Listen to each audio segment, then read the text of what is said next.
আসসালামু আলাইকুম দর্শক, আমি এখন কুশিয়ারা নদীতে আছি।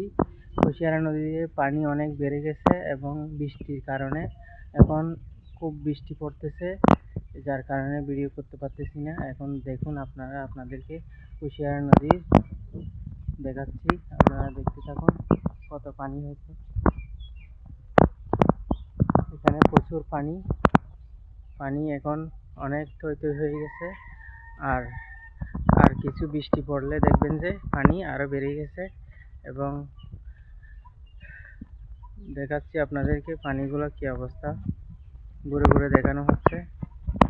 এই দেখুন আপনাদের, সুরমা নদী সিলেটকে অর্থনৈতিকভাবে সমৃদ্ধ করেছে এবং প্রাকৃতিক সৌন্দর্য অনেক। আপনারা সিলেটে যদি ঘুরেন, সুরমা নদীতে আসবেন, দেখবেন এটাকে সবাই বিভিন্ন ইতিহাস রয়েছে, আপনারা দেখুন, অনেক ইতিহাস আছে। এই সামনে ব্রিজ যেটা দেখতেছেন, এটা হলো সুরমা নদীর ব্রিজ।